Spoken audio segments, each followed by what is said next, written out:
Fala galera, ligado no Tática Didática, eu me chamo Gabriel Xavier e hoje nós vamos analisar a partida entre Bahia e Palmeiras, válido pela 26ª rodada do Campeonato Brasileiro.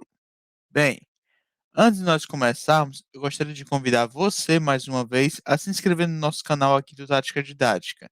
Estamos na campanha rumo aos 4.000 inscritos aqui no canal. E também gostaria de convidar você a ser um tatiquista, um dos nossos membros aqui do nosso canal do Tática Didática. Todos os benefícios estão citados na descrição do vídeo aqui embaixo. Beleza, pessoal? Então, sem mais delongas, vamos começar aqui a nossa análise logo depois da vinheta. Roda aí.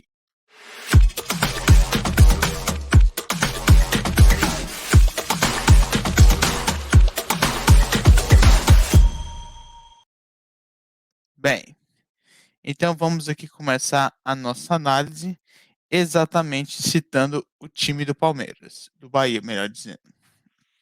Então, vamos aqui ver aqui a escalação do Bahia, exatamente no 4-2-3-1. Você pode perceber que a equipe do Bahia jogava muito pelos lados do campo, exatamente dessa forma aqui, com o Nino Paraíba e Matheus Bahia, justamente também com o Juninho Capixaba e também o Raí, né? Exatamente o jogador de lado que fez o gol contra o Atlético Paranaense. Né? Centralizado também você tinha o Lucas Mugni e na marcação sustentação você tinha jogadores como o Patrick e o Daniel para dar mais um passe. O Patrick era um jogador mais de marcação.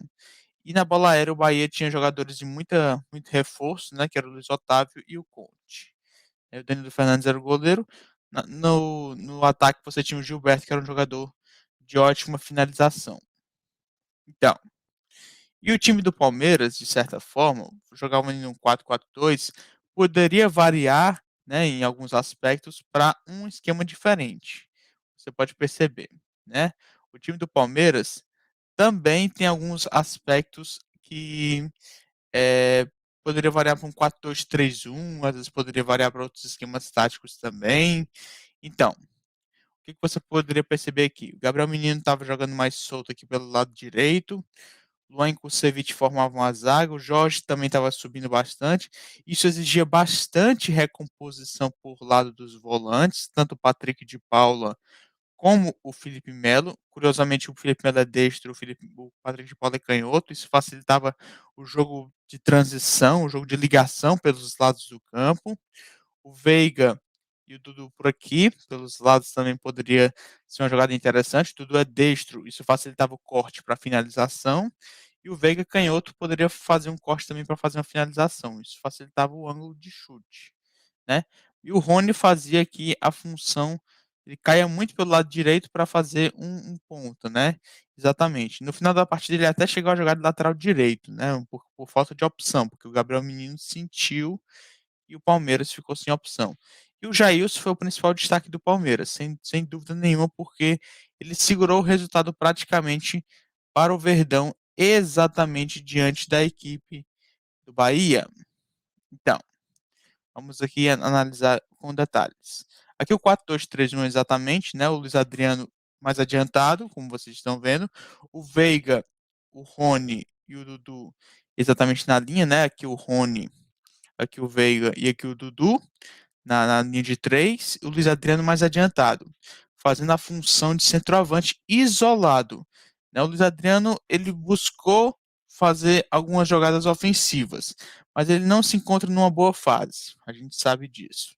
É um jogador que tá sendo inclusive criticado, está passando por alguns momentos de ruins de finalização, né? A tomada de decisão dele também não tem sido muito boa ultimamente, né? E também alguns momentos também a marcação pressão que ele faz não é eficiente. A gente sabe também disso. E o que acontece é que, inclusive a marcação pressão falando nisso, né? Você percebe que ele não faz muito uma marcação pressão tão próxima aqui dos jogadores do Bahia. Então, a linha de três aqui é exatamente para dar uma certa amplitude para o time do Palmeiras para limitar as linhas de passe do Bahia. O que acontece também é o seguinte: Essa linha de 3 mais ofensiva, ela se deslocava na amplitude exatamente para puxar a marcação do Bahia e liberar espaços, como vocês estão vendo aqui. Liberava esse espaço aqui, certo? E permitir que algum jogador, como elemento surpresa, atacasse esse espaço. Como você deslocou esse bloco para a direita, é, gerou um espaço pelo lado esquerdo. E aqui, no caso, o Patrick de Paula tem um corredor para atacar pelo lado esquerdo. O Patrick de Paula, na minha visão, fez uma boa partida. Né? Fez uma boa partida, porque ele teve disposição para pressionar a saída de bola do Bahia e também para marcar. Né? Marcou muito bem alguns jogadores aí, como por exemplo o Gilberto, e também outros jogadores como o Júnior Capixaba e o Raí. Também fizeram uma boa partida. Ou melhor, principalmente o Raí, que era o jogador pelo lado direito, né? Que fica o lado esquerdo da defesa do Palmeiras. E o time do Bahia, né, também atacava muito pelos lados, como eu estava citando, e o Patrick de Paula fez uma boa marcação. O Patrick de Paula poderia ter atacado mais esse espaço aqui. Ofensivamente, ele poderia ter chegado aqui, mas o Palmeiras, como um todo, ofensivamente, não foi tão efetivo no jogo. Né? Defensivamente, contou bastante com o Jailson para conseguir o resultado. Conseguiu o resultado de empate, né? Segurar o resultado e levar esse ponto para casa.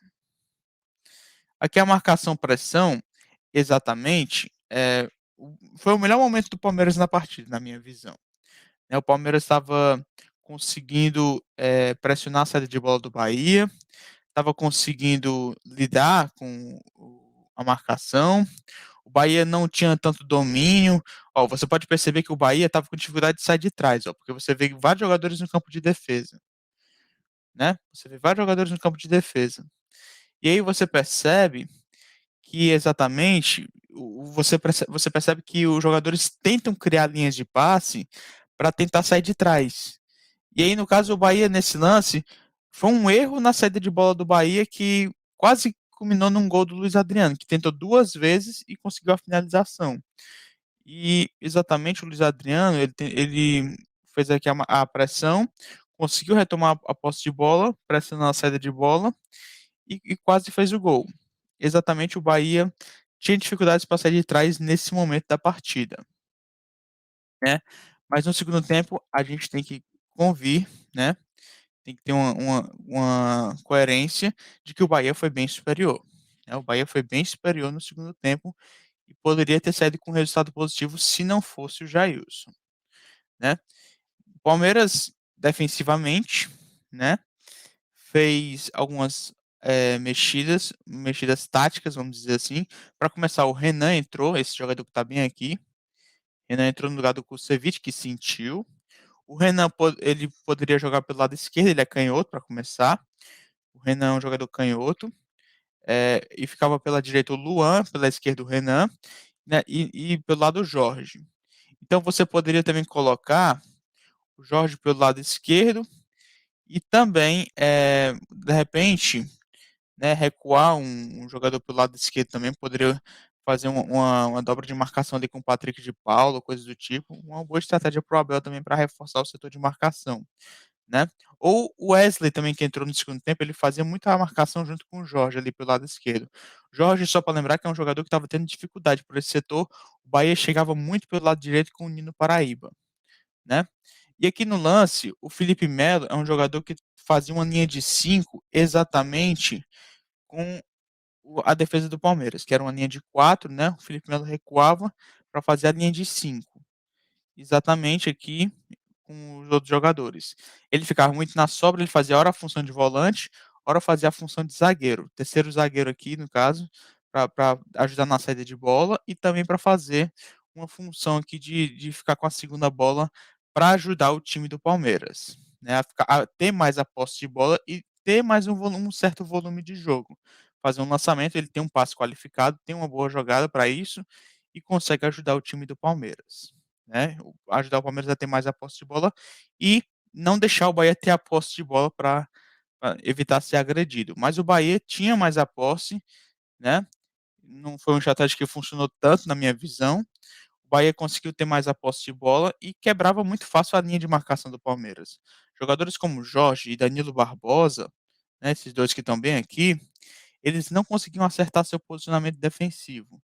E jogadores assim, que não davam combate, davam espaço, eh, davam essa linha aqui era muito facilmente quebrada, o Rony jogando de lateral direito, são mexidas que o Abel tem que repensar, porque na verdade são mexidas que, não têm condição de serem utilizadas. São mexidas que poderiam jogadores de origem de posição são os mais ideais a serem utilizados, porque na verdade por falta de opção ele colocou o Rony de lateral direito e o Jorge, que é um jogador que mais ofensivo, ele colocou com uma função de lateral esquerdo, né, com uma função mais adiantada.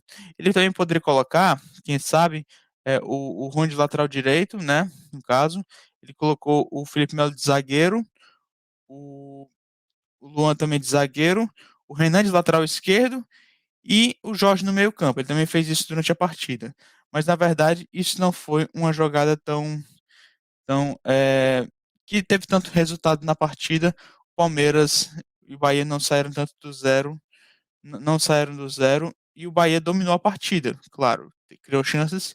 Jailson saiu como o destaque da partida. Então, pessoal, essa foi a análise entre Palmeiras e Bahia, Bahia e Palmeiras, melhor dizendo. Espero que vocês tenham gostado. Mais uma vez, reforço aqui para você deixar o seu like e se inscrever no nosso canal aqui do Tática Didática. Estamos na campanha rumo aos 4.000 inscritos aqui no Tática Didática. E também gostaria de reforçar para você ser um tatiquista, um dos nossos membros aqui do Tática Didática. Todos os benefícios estão citados na descrição do vídeo aqui embaixo. Beleza, pessoal? Então ficamos por aqui. Valeu, pessoal. Tchau, tchau.